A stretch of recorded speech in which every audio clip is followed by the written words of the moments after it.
Lucky you. Your next comic coming to the stage, you're gonna love. Give it up for Chatter Sharp.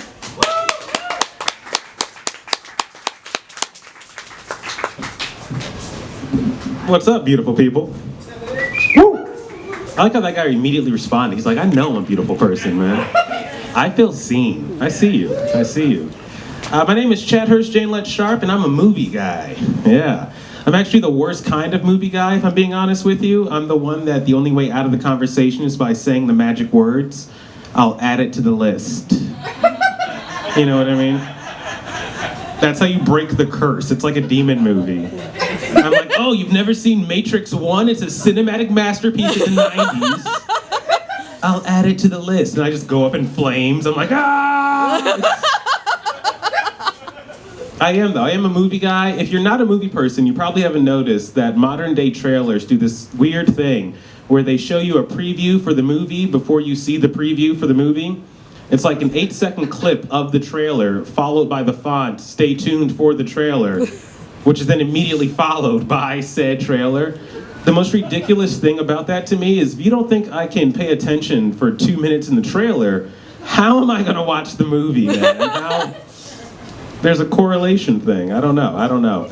Personally, I think movie trailers started going downhill when we got rid of the "In a World" guy.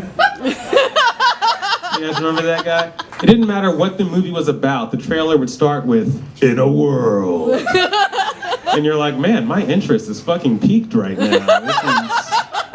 This is fantastic. It'd be like, "In a world where a thin blonde white woman can't find love." Played by Jennifer Aniston, Cameron Diaz, Farrah Fawcett, Michelle Pfeiffer. Which, real quick, any world where a thin blonde white woman can't find love, we're all fucked, you know? That's just the fact of it all, you know what I mean? It is. I miss the In a World guy, dude, I do. I wonder what he's up to these days. That's the, you guys remember that, like, it was like a magazine thing to be like, where are they now? I want to know where that guy is, you know? He's trying to find love. Don't give me a better punchline than I wrote, all right? In a world where comics get better punchlines from the... No, I love movies. I do. I know I love movies because my girlfriend hates watching them with me.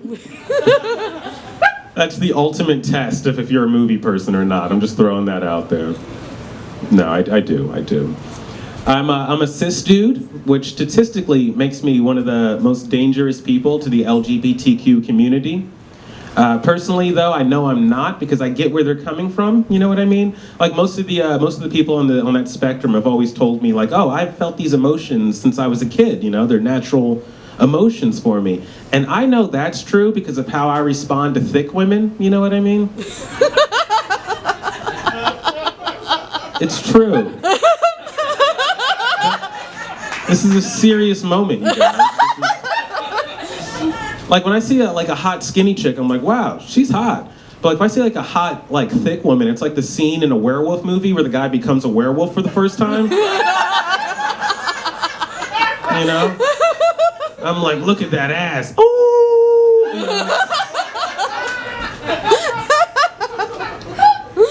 know? I get it. You know? And like, I don't know much about women. I don't. But I do find that most women think they weigh more than they do, or at least they think their weight's like this absolute thing, you know? They're like 140, but they feel like they're 160. They're 160 and they think they're 180. And like, as a man, the only thing I can really do there is pick them up emotionally and physically, you know? But thick women, y'all motherfuckers are heavy. I love it, you know? Like, honestly, if you're a woman and you can get a piggyback ride from anyone other than a grown-ass man, you're probably not my type, you know? I want to pick you up and then that single bead of sweat just comes out. This will be my wife. That's my test. It's true. I'm a writer, which is a sweet gig. If you can get it, it is.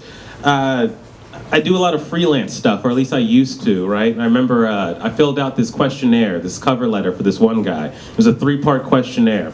The first question was, what's your greatest strength as a writer? And I was like, oh, that's easy. Sometimes I write words good, you know?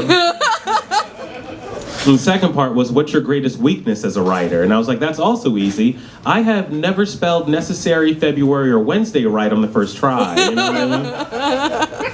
Then the third question is what threw me for a loop. He was like, what's your earliest childhood memory and how did it impact you? And I was like, wow, what the fuck? Like 2 months into that gig, he'll be like, hey, this article has a typo, but I know it's because your mom abandoned you at a young age. The comics are laughing, but the audience isn't. It was too dark. I realized that. We don't want to laugh at your abandonment issues, sir. Get back to the thickies in the movies. Coming next summer, Angie Bloomfield. One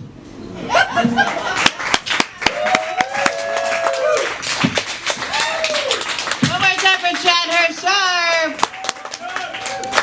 We love you.